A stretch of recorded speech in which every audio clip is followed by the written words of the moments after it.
নবীর জমানায় বুখারী শরীফ ছিল না, 400 বছর পরে বুখারী শরীফ লেখা হয়েছে। জোরে বলেন না। বুখারী শরীফ বেদাত, মুসলিম শরীফ বেদাত, আবু দাউদ শরীফ বেদাত, তিরমিজি শরীফ বেদাত। এগুলো তো রাসূলের পাকের জমানায় এই ধরনের ছিল না কিতাব। এই যে মাইকে আমরা ওয়াজ করতেছি, রাসূলের পাকের জমানায় মাইক ছিল না, এটা বেদাত। সাহাবায়ে কেরামের জমানায় মাইক ছিল না, এটা বেদাত। রাসূলের পাকের জমানায় এই ধরনের লাইটিং ছিল না, এটা বেদাত। রাসূলের পাকের জমানায় আপনার এই পাকা মসজিদ ছিল না, এটা বেদাত। মসজিদের মধ্যে লাইট জ্বালানো, আপনার এরকম ফ্যান চালানো, এটা বেদাত। রাসূল পাকের জমানায় ছিল না।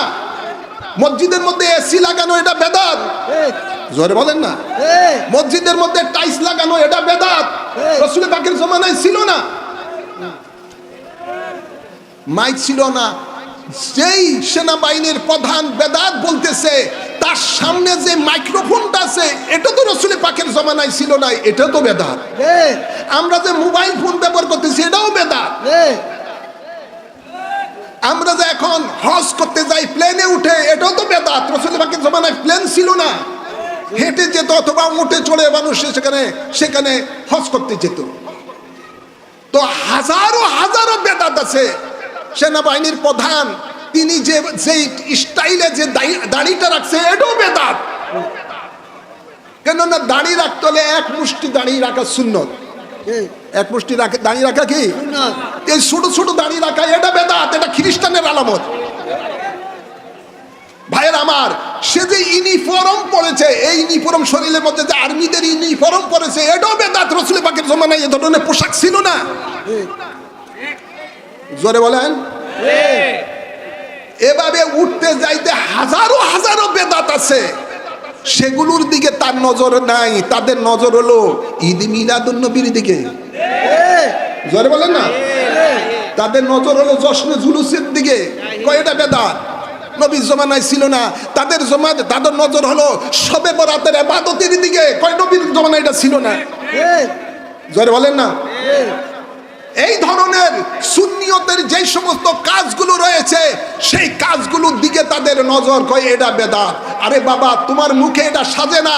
তুমি চিন্তা করবা, আমেরিকা, রাশিয়া সহ বর্তমানে ইরান যেভাবে আধুনিক আধুনিক অস্ত্র তৈরি করছে, বিধর্মীদের সাথে, দুশ্মনদের সাথে মোকাবেলা করার জন্য, তোমার কাজ হলো বাংলাদেশে নতুন নতুন অস্ত্র আবিষ্কার করা।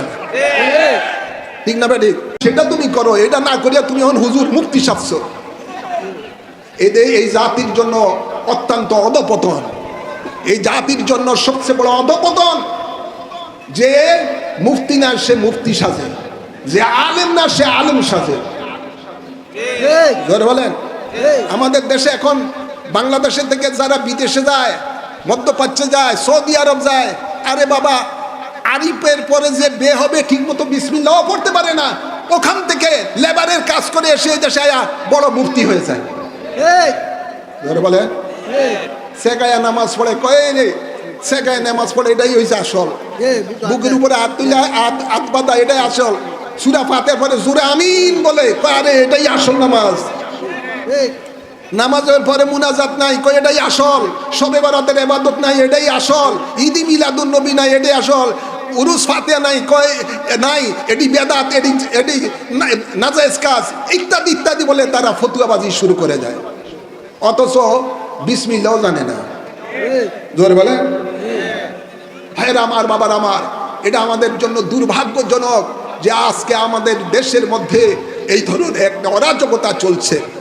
আমি শুধু এটুকুই আমার বলার শেষ করে দিচ্ছি, এটুকুই, যেহেতু সামনের মাস নবী প্রেরিতদের জন্য ঈদের মাস।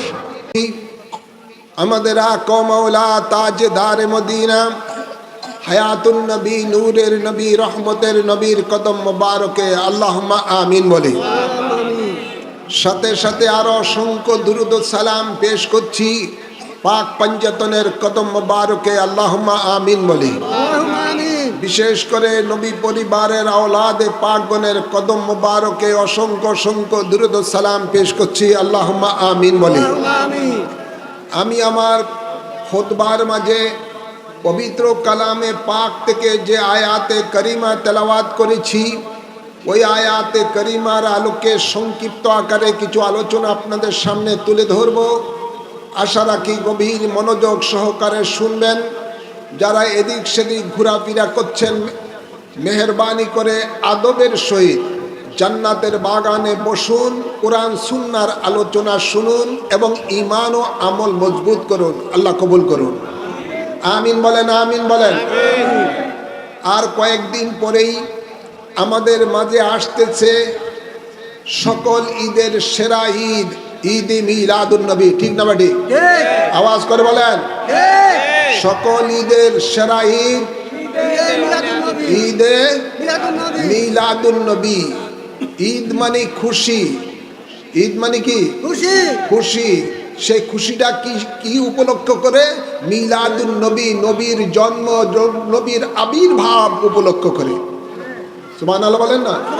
মিলাদ মানে নবীর জন্ম, মিলাদুন নবী মানে নবীর জন্ম উপলক্ষ করে ঈদ। নবীর জন্ম উপলক্ষ করে কি ঈদ মানে খুশি। ভাইরা আমার, বাবার আমার, নবী এই দুনিয়াতে তশরিফ এনেছেন, আমরা খুশি না বেজার? খুশি। আওয়াজ করবেন না, খুশি না বেজার? খুশি। আমি মনে করি যারা নবীর উম্মত, নবীর আশেক, নবীর প্রেমিক, যারা ঈমানদার, সকলে খুশি। ঠিক না বেটি? নবীর দুশ্মন যারা, তারা হয়তোবা খুশি না। নবীর দুশ্মন যারা, তারা হয়তোবা খুশি না। নবীর সাথে যারা বেয়াদবি করে, নবীকে যারা নিজের মতো মনে করে, নবীকে যারা দোষী গুণে মানুষ মনে করে, এই ধরনের মানুষগুলো হয়তো খুশি না। নতুবা আমার মনে হয় শতকরা অন্তত 95% মুসলমানই নবীর আগমন উপলক্ষ করে খুশি। খুশি না বেজার? আওয়াজ করে বলেন। ভাইরা আমার, বাবারা আমার, আল্লাহ তাবারক ওয়া তাআলা নিজের পরিচয় দিচ্ছেন আলহামদুলিল্লাহি রাব্বিল আলামিন। সমস্ত প্রশংসা আল্লাহর, যিনি সমগ্র আলমের রব। সুবহানাল্লাহ বলেন না? সমগ্র আলমের রব কে? আওয়াজ করে বলেন না। সমগ্র আলমের রব আল্লাহ। দুনিয়াটা হলো একটি আলম, আলমের দুনিয়া। এমনি ভাবে 80,000 আলম রয়েছে। সুবহানাল্লাহ বলেন না? আলমের দুনিয়া একটি দুনিয়া।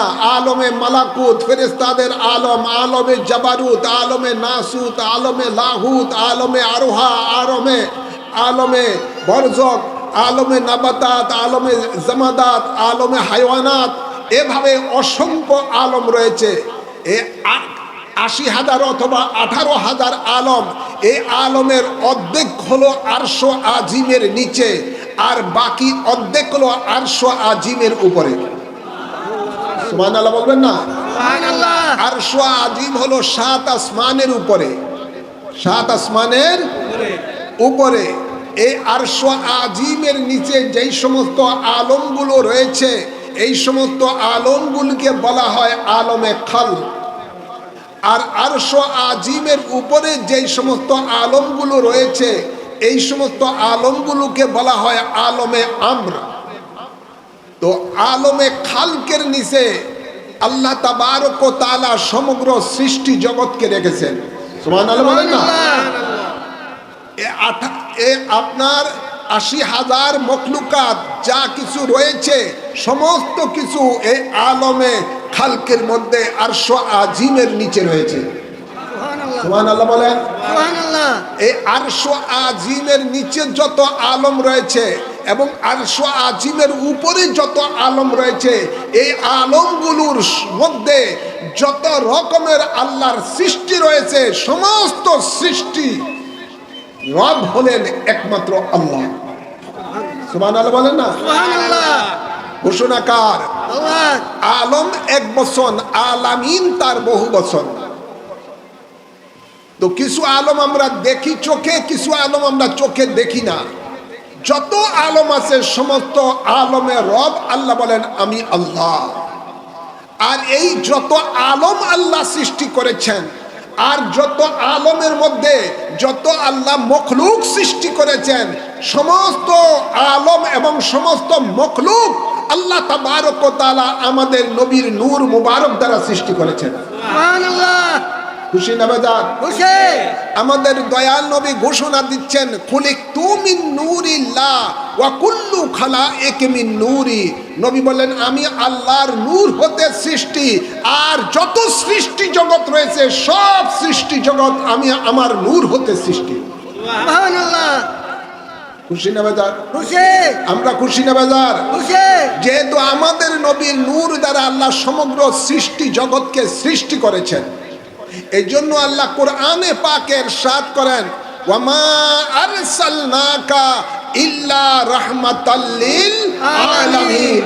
নিজের পরিচয় দিচ্ছেন রাব্বুল আলামিন বলে, আর তার হাবিবের পরিচয় দিচ্ছেন রাহমাতাল লিল আলামিন বলে। খুশি না বেজার? খুশি।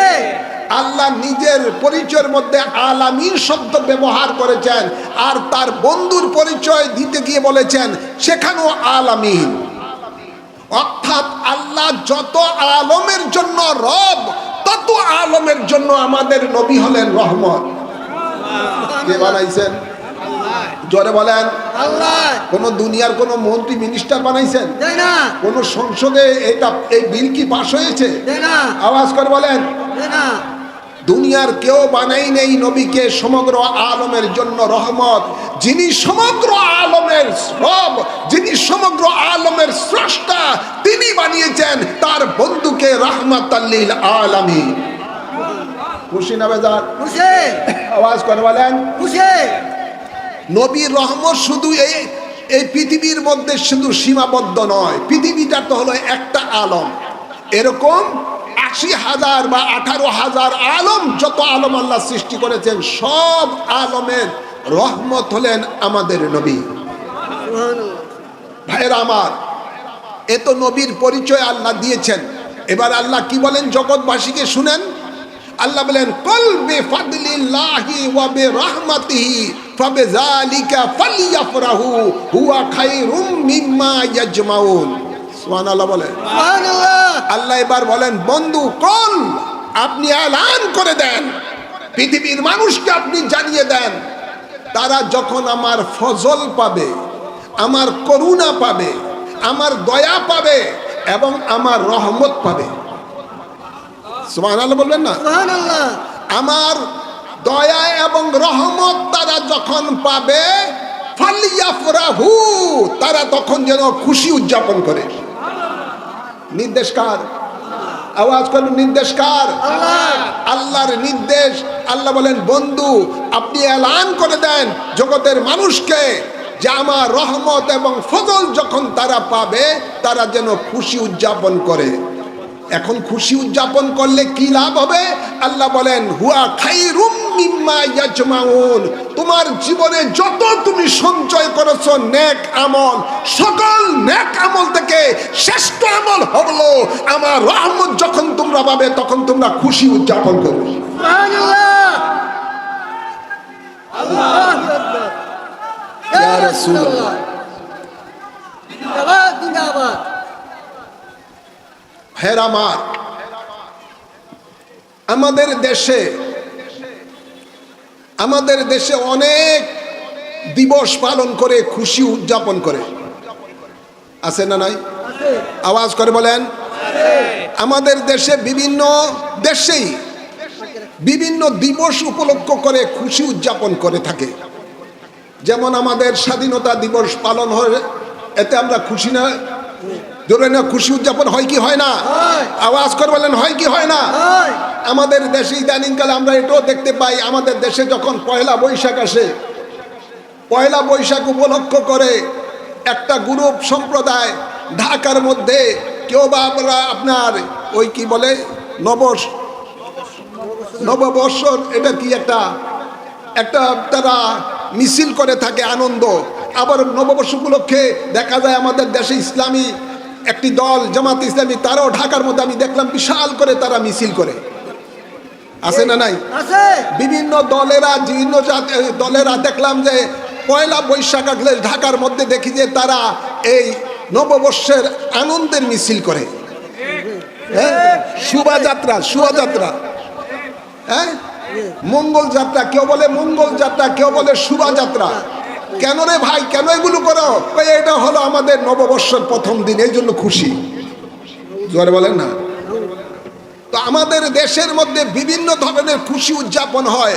এবছর নতুন করে দেখলাম ইসলামের সবচেয়ে বড় শত্রু, মুসলমানের সবচেয়ে বড় শত্রু যে আমেরিকা, এই আমেরিকার জাতীয় দিবস উপলক্ষ করে জাতীয় আমাদের বাংলাদেশের জাতীয় সংসদের দক্ষিণ প্লাজায় জামাত ইসলামীরা এই দেশের মধ্যে খুশি উদযাপন করছেন। জোরে বলেন না। করছি কি করে নাই? যেটা জীবনে কখনো বাংলাদেশে হয় নাই। আমেরিকার আপনার স্বাধীনতা দিবস উপলক্ষ করে বাংলাদেশের আপনার সংসদের দক্ষিণ প্লাজায় সেখানেও দেখলাম যে তারা সেই উদযাপন করেছেন আপনার জাতীয় মানে ওই দেশের স্বাধীনতা দিবস উপলক্ষ করে। এটাও একটা খুশি।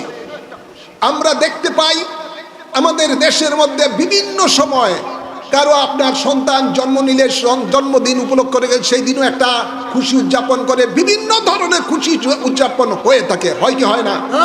আওয়াজ করবেন না, হয় কি হয় না? বিভিন্ন দেশের, আমাদের দেশে কোনো একটা প্রতিষ্ঠান যদি হয়, ওই প্রতিষ্ঠানের আবার যেই দিন প্রতিষ্ঠা হয়েছে সেই দিন উপলক্ষ করে অনেক সময় দেখা যায় অনেক অনুষ্ঠান হয়। প্রতিষ্ঠা বার্ষিকী উপলক্ষে অনেক অনুষ্ঠান হয়ে থাকে। বিভিন্ন দলের প্রতিষ্ঠা জন্মদিন উপলক্ষ করে প্রতিষ্ঠা বার্ষিকী পালন হয়ে থাকে। কিন্তু আমাদের দেশের মধ্যে কোনো মৌলবীরা এ ব্যাপারে কোনো ফতুয়াবাজি করে না। বলেন না, কি বলে? আওয়াজ করবেন, কোনো ফতুয়া দেয়? আওয়াজ করবেন, কোনো ফতুয়া দেয়? আমাদের দেশের কোনো মৌলবীরা তখন চুপ থাকে, কোনো ফতুয়া দেয় না।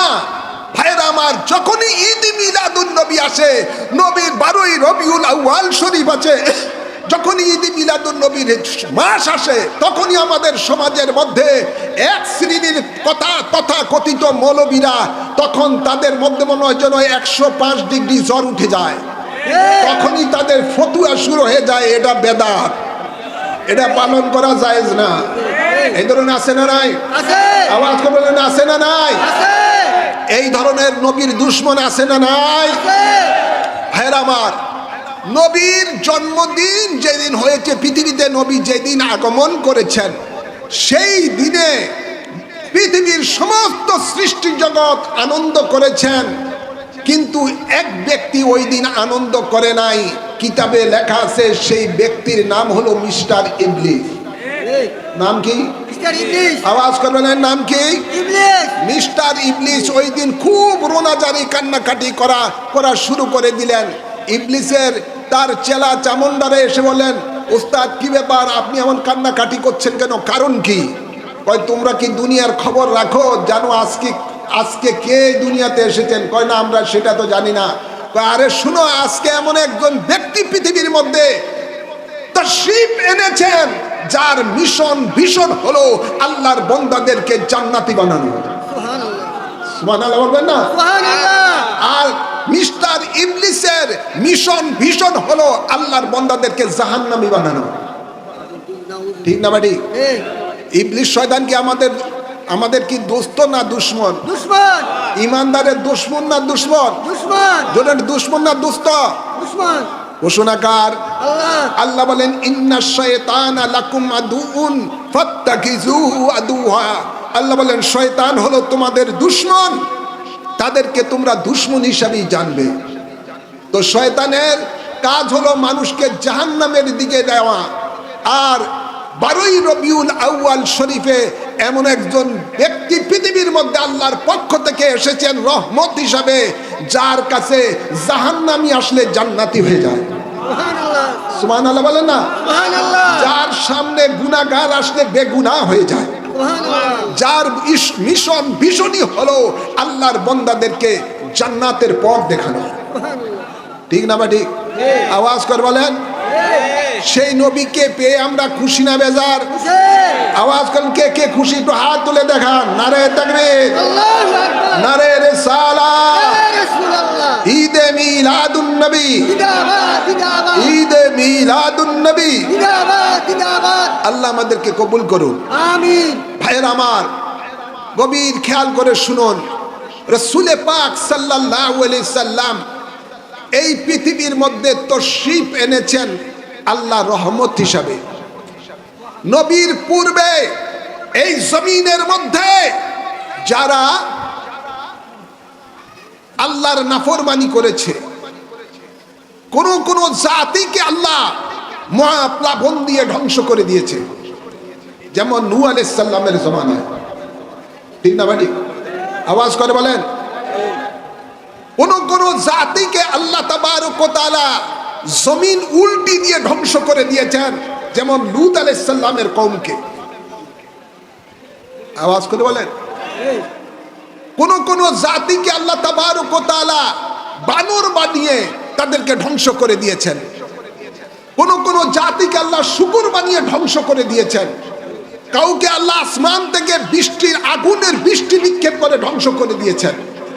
বিভিন্ন জাতিকে আল্লাহ এমনি ভাবে ধ্বংস করে দিয়েছেন। আল্লাহর নবী রহমতুল্লিল আলামিন এই জমিনে তশরিফ এনে আল্লাহর দরবারে সেজদায় পড়ে কাঁদতেছেন যে আল্লাহ, বিভিন্ন জাতি তোমার নাফরমানি করার কারণে, তোমার অবাধ্য হওয়ার কারণে তাদেরকে তুমি সমূলে ধ্বংস করে দিয়েছো। ও আল্লাহ, আমার উম্মতকে তুমি এভাবে ধ্বংস করে দিও না।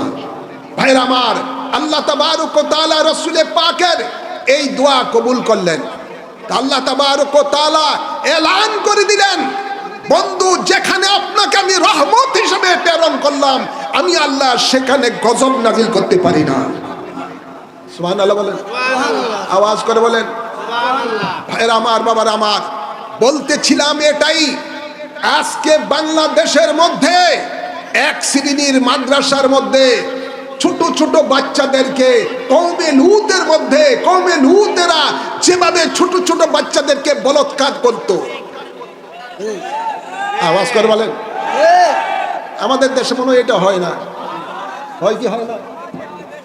নারে তাকবীর, নারে রিসালাত, নারে গাউসিয়া, আহলে সুন্নাত ওয়াল জামাত জিন্দাবাদ, জিন্দাবাদ।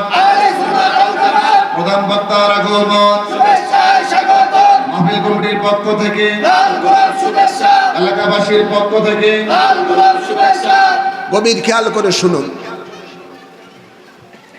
কওমে লূতেরা এই পৃথিবীর মধ্যে যখন ছোট ছোট বাচ্চাদের সাথে বলাৎকার করত, কোরআন বলতেছে আল্লাহ তাবারক ওয়া তাআলা তাদের এই অপকর্মের কারণে ফেরেশতা দ্বারা জমিন উল্টি দিয়ে তাদেরকে ধ্বংস করে দিয়েছেন। আজকে বাংলাদেশের মধ্যে আমরা দেখতে পাই বিভিন্ন মাদ্রাসা ছোট ছোট বাচ্চাদেরকে বড় বড় হুজুররা, জোরে বলেন, বড় বড় শায়েকেরা, বড় বড় মুহতামিমেরা ছোট ছোট বাচ্চাদেরকে তারা বলাৎকার করতে করতে কাউকে পায়ুপথের মধ্যে ক্যান্সার বানিয়ে দিয়েছে, কাউকে দুনিয়া থেকে মেরেই ফেলেছে। হাজারো হাজারো এই ঘটনা হচ্ছে। মসজিদের পবিত্রতা পর্যন্ত তারা নষ্ট করে দিচ্ছে এই কাজ করে, মাদ্রাসার পবিত্রতা ধ্বংস করে দিচ্ছে এই কাজ করে। একবার পরে দেখলাম এক খবরের মধ্যে, এক মাদ্রাসার মধ্যে, কওমি মহিলা মাদ্রাসা, সেখানের মধ্যে বালিকা মাদ্রাসা, সেখানের মধ্যে 24 জন ছাত্রী, 24 জনের সাথেই ওই মুহতামিম আকাম করেছে, পরে পুলিশ তাকে অ্যারেস্ট করেছে। এই ধরনের অপকর্ম এত বেশি বেড়ে গেছে যা বলার শেষ নাই। কিন্তু এদের উপরে খোদার গজব কেন পড়ে না? কি কারণে পড়ে না? এই জন্য পড়ে না, আল্লাহ বলেন ওমা কানাল্লাহু লিয়ুআযিবাহুম ওয়া আনতা ফীহিম। ও বন্ধু, যেহেতু আপনাকে জমিনের মধ্যে আমি রহমত হিসেবে প্রেরণ করলাম, যেখানে আপনি রহমত হিসেবে রয়েছেন, আমি আল্লাহর শান না সেখানে গজব নিক্ষেপ করা। নবী রহমত হিসেবে আছেন বিধায় আল্লাহ এই জমিনের মধ্যে কওমে লূতদেরকে যেভাবে আল্লাহ জমিন উল্টি দিয়ে ধ্বংস করেছেন, এভাবে তাদেরকে ধ্বংস করে নাই। নাতুবা বহু আগে বাংলাদেশটা কওমে লূতের মতো যেভাবে আল্লাহ গজব দিয়ে ধ্বংস করেছেন, বাংলাদেশটা এভাবে ধ্বংস হয়ে যেত একমাত্র নবীর জন্য। কিসের জন্য? জোর বলে না, কিসের জন্য? নবী আছে না নাই? আওয়াজ করবেন, আছে না নাই? জিন্দা না মরা? আওয়াজ করবেন, জিন্দা না মরা? নবী হায়াতুন নবী, নবী হায়াতুন নবী। আল আম্বিয়া ওয়া হায়াউন ফি কুবুরিহিম ইউসাল্লুনা ওয়া ইয়ারযুকুন। সমস্ত নবীরা কবরে জিন্দা, তারা নামাজ পড়েন এবং জান্নাতি রিজিক খেয়ে থাকেন। সুবহানাল্লাহ। সুবহানাল্লাহ বলেন না? সুবহানাল্লাহ। ভাইরা আমার, বাবার আমার, রাসূলে পাক সাল্লাল্লাহু আলাইহি সাল্লাম বলেন, ইন্নাল্লাহা কাদ রাফা আলিয়াদ দুনিয়া ফাআনা আনজুরু ইলাইহা ওয়া ইলা মা হুয়া কাইনুন ফিহা ইলা ইয়াউমাল কিয়ামাতি কান্নামা আনজুরু ইলা কাফফি হাযা। নবী বলেন, নিশ্চয়ই আল্লাহ তাআলা গোটা পৃথিবীটাকে আমার হাতে তালুর মতো করে দিয়েছেন, আমি দেখতেছি, কিয়ামত পর্যন্ত দেখতে থাকব। সুবহানাল্লাহ। তো জিন্দা দেখে না মরায় দেখে? জিন্দা। আওয়াজ করবেন, জিন্দা না মরা দেখে? জিন্দা। নবী জিন্দা নবী, নবী হায়াতুন নবী, নবী রহমতের নবী, যার কারণে আমাদের উপরে খোদার গজব পড়ে না। না হলে যেই রকম বেবিচারী কাজ, যেরকম কোরআন সুন্নাহ বিরোধী কাজ সমাজের মধ্যে হচ্ছে, বহু আগে বাংলাদেশটা ধ্বংস হয়ে যেত। ঠিক। কিন্তু বাংলাদেশের একটা প্রবাদ বাক্য আছে, যার উসিলায় সিন্নি খাইলি মোল্লা সিল্লি না। ঠিক। আছে না নাই? আছে। নবীর উসিলায় এই সমস্ত মৌলবীরা দুনিয়া থেকে এখনো বেঁচে আছে, না হলে বহু আগে খোদার গজবে তারা ধ্বংস হয়ে যেত। এই মৌলবীরাই বলতেছি মিলাদুন নবী আসলে মিলাদুন নবী পালন করা বেদাত। ঠিক। বলে কি বলে না? বলে। জোরে বলেন, বলে কি বলে না? বলে। আরে বলে তো বলে, এখন বাংলাদেশের সেনাবাহিনীর প্রধানও বলা শুরু করে দিছে। ঠিক। জোরে বলেন না? ঠিক। ওই নামাজের মধ্যে বেদাত, মুনাজাত বেদাত, সব জায়গায় বেদাত। কি রে বাবা, তুমি আবার মুক্তি হইলা কবে? তুমি কার শেখ আহমদুল্লাহর বড়ি খাইছো, না রাজ্জাক বিন ইউসুফের বড়ি খাইছো, না শেখ মহসিনের বড়ি খাইছো? কার বড়ি খাইছো আল্লাহই জানে। ঠিক। ঠিক। না তথাকথিত জিন্দা অলির বড়ি খাইছো, আল্লাহই জানে। জীবনে কখনো শুনি নাই বাংলাদেশের স্বাধীনতার পর থেকে কোন সেনাবাহিনীর প্রধান এভাবে ফতুয়া দিত যে নামাজে বেদাত, মুনাজাতে বেদাত, সব জায়গায় বেদাত। আরে তোমার তো দরকার উচিত ছিল ওই যে বেদাত কারা বলে, এখন ওই যে যারা বলৎকার করে, ছোট্ট ছোট্ট শিশুকে বলৎকার করে মেরে ফেলে, যারা এই দেশের মধ্যে সন্ত্রাসী কার্যকলাপ করে, যেখানে যারা এই দেশের মধ্যে আপনার তৌহিদি জনতা নামে বিভিন্ন মাজারের উপর, অলি আল্লাহর মাজারের উপরে আক্রমণ করে, বিভিন্ন সুন্নি জনতার উপর আক্রমণ করে, এই সমস্ত লোকগুলি কথায় কথায় বেদাত বেদাত বেদাত। ঠিক না বাড়ি? ঠিক। জোর বলুন না? ঠিক। এরাই বলে জশ্নে জুলুস করে, ঈদ মিলাদুন নবী পালন করে, এটা বেদাত। ভাইয়েরা আমার, বাবার আমার, যেই বেদাত তারা বুঝে না বেদাত কাকে বলা হয়। বেদাত দুই প্রকার, একটা হলো বেদাতে সাইয়া, আর একটা হলো বেদাতে হাসানা। কোরআন সুন্নাহর আলোকে কিয়ামত পর্যন্ত যেই জিনিসগুলো করে, নতুন নতুন জিনিস আবিষ্কৃত হয়, কোরআন সুন্নাহর বিপরীত নয়, সেগুলো বেদাতে হাসানা, কিয়ামত পর্যন্ত জায়েজ, পালন করা সওয়াব। আর যেই সমস্ত নতুন কাজগুলো কোরআন সুন্নাহর বিপরীত, কোরআন সুন্নাহর বিপরীত, এই সমস্ত বেদাতগুলি হলো বেদাতে সাইয়া। ভাইরা আমার, বাবার আমার, যারা বেদাত বেদাত ফতোয়া দিচ্ছে, এদের মাদ্রাসা, এদের মাদ্রাসায় যে সমস্ত বলৎকার হচ্ছে, এই মাদ্রাসা সর্বপ্রথম বেদাত। ঠিক। জোর বলেন না? ঠিক। নবীর জমানায় এই ধরনের মাদ্রাসা ছিল না। নবীর সাহাবায়ে কেরামের জমানায় এই ধরনের মাদ্রাসা ছিল না। নবীর খেয়াল করে শুনুন, নবীর জমানায় বুখারী শরীফ ছিল না, 400 বছর পরে বুখারী শরীফ লেখা হয়েছে। জোরে বলেন না? ঠিক। বুখারী শরীফ বেদাত, মুসলিম শরীফ বেদাত, আবু দাউদ শরীফ বেদাত, তিরমিজি শরীফ বেদাত। এগুলো তো রাসূল পাকের জমানায় এই ধরনের ছিল না কিতাব। এই যে মাইকে আমরা ওয়াজ করতেছি, রাসূল পাকের জমানায় মাইক ছিল না, এটা বেদাত। ঠিক। সাহাবায়ে কেরামের জমানায় মাইক ছিল না, এটা বেদাত। ঠিক। রাসূল পাকের জমানায় এই ধরনের লাইটিং ছিল না, এটা বেদাত। ঠিক। রাসূল পাকের জমানায় আপনার এই পাকা মসজিদ ছিল না, এটা বেদাত। মসজিদের মধ্যে লাইট জ্বালানো, আপনার এরকম ফ্যান চালানো, এটা বেদাত। রাসূল পাকের জমানায় ছিল না। মসজিদের মধ্যে এসি লাগানো, এটা বেদাত। ঠিক। জোরে বলেন না? ঠিক। মসজিদের মধ্যে টাইলস লাগানো, এটা বেদাত। রাসূল পাকের জমানায় ছিল না। মাইক ছিল না।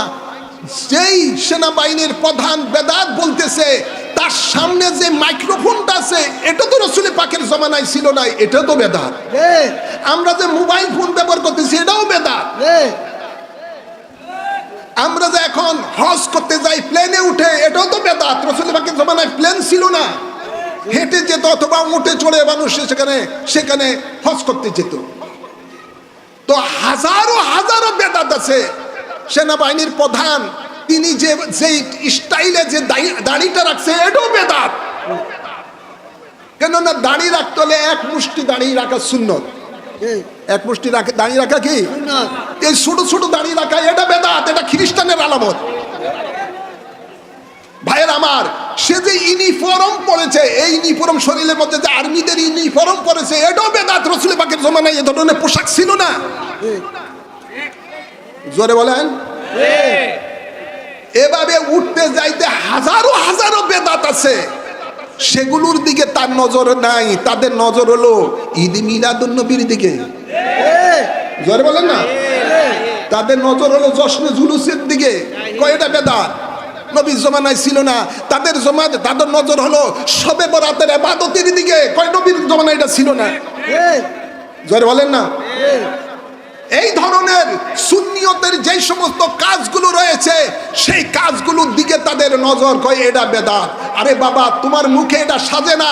তুমি চিন্তা করবা, আমেরিকা, রাশিয়া সহ বর্তমানে ইরান যেভাবে আধুনিক আধুনিক অস্ত্র তৈরি করছে বিধর্মীদের সাথে, দুশ্মনদের সাথে মোকাবেলা করার জন্য, তোমার কাজ হলো বাংলাদেশে নতুন নতুন অস্ত্র আবিষ্কার করা। ঠিক না বেঠিক? সেটা তুমি করো। এটা না করিয়া তুমি এখন হুজুর মুক্তি চাচ্ছ। এই জাতির জন্য অত্যন্ত অধপতন।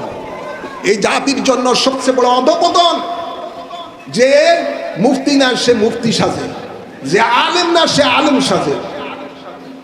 এই জোরে বলেন। এই আমাদের দেশে এখন বাংলাদেশের থেকে যারা বিদেশে যায়, মধ্যপ্রাচ্যে যায়, সৌদি আরব যায়, আরে বাবা, আরিফের পরে যে বে হবে ঠিক মতো বিসমিল্লাহ পড়তে পারে না, ওখান থেকে লেবারের কাজ করে এসে এই দেশে আয়া বড় মুফতি হয়ে যায়। এই ধরে বলে এই সেগায়া নামাজ পড়ে, কয়ে রে সেগায় নামাজ পড়ে, এটাই হয়েছে আসল। এই বুকের উপরে হাত তুলে হাত বাঁধা, এটাই আসল। সূরা ফাতিহার পরে জোরে আমিন বলে, কয় আরে এটাই আসল নামাজ। এই নামাজের পরে মুনাজাত নাই, কই এটাই আসল। শবে বরাতের ইবাদত নাই, এটাই আসল। ঈদ মিলাদুন নবী নাই, এটাই আসল। উরুস ফাতিহা নাই, কয় নাই, এটি বেদাত, এটি নাজায়েজ কাজ, ইত্যাদি ইত্যাদি বলে তারা ফতুয়াবাজি শুরু করে যায়। অথচ বিসমিল্লাহ জানে না। এই জোরে বলে। ভাইয়ের আমার, বাবার আমার, এটা আমাদের জন্য দুর্ভাগ্যজনক যে আজকে আমাদের দেশের মধ্যে এই ধরনের একটা অরাজকতা চলছে। আমি শুধু এটুকুই আমার বলার শেষ করে দিচ্ছি, এটুকুই, যেহেতু সামনের মাস নবী প্রেরিতদের জন্য ঈদের মাস, ওই আমরা সব কিছু পেয়েছি। তাই নবীর আগমনের দিনে নবী নিজেই তার জন্মদিন পালন করেছেন রোজা রেখে। সুবহানাল্লাহ বলেন। সুবহানাল্লাহ। বিভিন্ন ভাবে আপনি সেই খুশি উদযাপন করতে পারেন। পরিশেষে আপনাদেরকে দাওয়াত দিচ্ছি, বাংলাদেশের বিভিন্ন দরবার, বিভিন্ন এলাকায় নবীর আগমন উপলক্ষ করে জশ্নে জুলুসি ঈদ মিলাদুন নবী পালিত হয়। এই হাজীগঞ্জের মধ্যে আহলে সুন্নাত ওয়াল জামাতের উদ্যোগে 11ই রবিউল আউয়াল ইমামে রব্বানি দরবার শরীফের পক্ষ থেকে আজিমুস শান জশ্নে জুলুসি ঈদ মিলাদুন নবী বের হবে। আলহামদুলিল্লাহ বলেন না। আলহামদুলিল্লাহ। আলহামদুলিল্লাহ বলেন না। আলহামদুলিল্লাহ। সকাল 8 ঘটিকায় এই জুলুস বের হবে। হাজীগঞ্জ বাজার প্রদক্ষিণ করে আমরা জুলুস করতে করতে চাঁদপুর শহর বাস স্টেশন যাব। সেখানে জমায়েত হবে বিভিন্ন দরবার থেকে বিভিন্ন জুলুস নিয়ে পীর সাহেবগণ। আমরা সেখানে সংক্ষিপ্ত ঈদ মিলাদুন নবীর আলোচনা হবে, দোয়া হবে। তারপরে চাঁদপুর শহরে আমরা জশ্নে জুলুসের মিছিল করব। আলহামদুলিল্লাহ বলেন না। আলহামদুলিল্লাহ। উপস্থিত হওয়া দরকার আছে না নাই? একটু হাত তুলে দেখার দরকার আছে না নাই? নারে তাকবীর, আল্লাহু আকবার। নারে রিসালাত। ইয়া রাসূলুল্লাহ। জশ্নে জুলুসে ঈদ মিলাদুন নবী, জিন্দাবাদ জিন্দাবাদ। সকল ঈদের সেরা ঈদ, ঈদে মিলাদুন নবী। সকল ঈদের সেরা ঈদ। ঈদে মিলাদুন নবী। আল্লাহ কবুল করুন। দুশ্মনের রসুলেরা যতই বিরোধিতা করুক, নবীর প্রেমিকদের এশকের সামনে, ভালোবাসার সামনে তাদের কোনো বাধা ইনশাল্লাহ টিকবে না। ঠিক না বাটে? আমরা নবীর পক্ষে আছি, নবীর পক্ষে থাকবো। তোমরা আমেরিকা ইসরায়েল নিয়ে থাকো, জোরে বলেন। তোমরা আমেরিকার দালাল, তোমরা ইসরায়েলের দালাল, ইহুদিদের দালাল, তোমরা তাদের দিবস পালন করো। আমরা নবীর আগমন উপলক্ষে দিবস পালন করব, এটা আমার নবী প্রেমিকদের অধিকার, এটার মধ্যে তোমাদের বাধা দেওয়ার কোনো অধিকার নাই। ঠিক না ভাই? তাই আপনারা সকলে 11ই রবিউল আউয়াল সকাল 8 ঘটিকার পূর্বে ইমামে রব্বানি দরবার শরীফে চলে যাবেন। প্রত্যেকে নিজ নিজ দায়িত্বে গাড়ি ভাড়া করে সেখানে আমরা বড় এই জশ্নী জুলুস ইনশাআল্লাহ উদযাপন করব। আপনারা জানেন 9ই রবিউল আউয়াল নারায়ণগঞ্জ বন্দর থানা, সেখানে আমার জশ্নী জুলুস হয় আমার গুনাগারের নেতৃত্বে। 10ই রবিউল আউয়াল আপনার রূপগঞ্জ থেকে সেখানে আমার নেতৃত্বে জশ্নী জুলুস বের হয়। 11ই রবিউল আউয়াল এই হাজীগঞ্জ আমি গুনাগারের নেতৃত্বে জশ্নে জুলুস বের হয়। আর 12ই রবিউল আউয়াল ঐতিহ্যবাহী নারায়ণগঞ্জের মধ্যে লক্ষ লক্ষ নবী প্রেমিকদের উপস্থিতিতে জশ্নে জুলুস বের হয়। আলহামদুলিল্লাহ বলেন না? আমরা দুনিয়াতে নবীকে না দেখে জশ্নে জুলুস করব, কিন্তু আমাদের আকীদা নবী আমাদের জানের থেকে আরো বেশি নিকটে আছেন।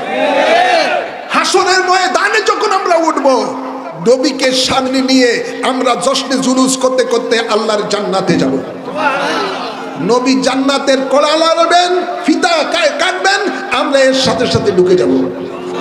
আল্লাহ কবুল করুন, আমিন বলেন। ওমা আলাইনা ইল্লাল বালাগ। আসসালামু আলাইকুম ওয়া রাহমাতুল্লাহি ওয়া বারাকাতুহু।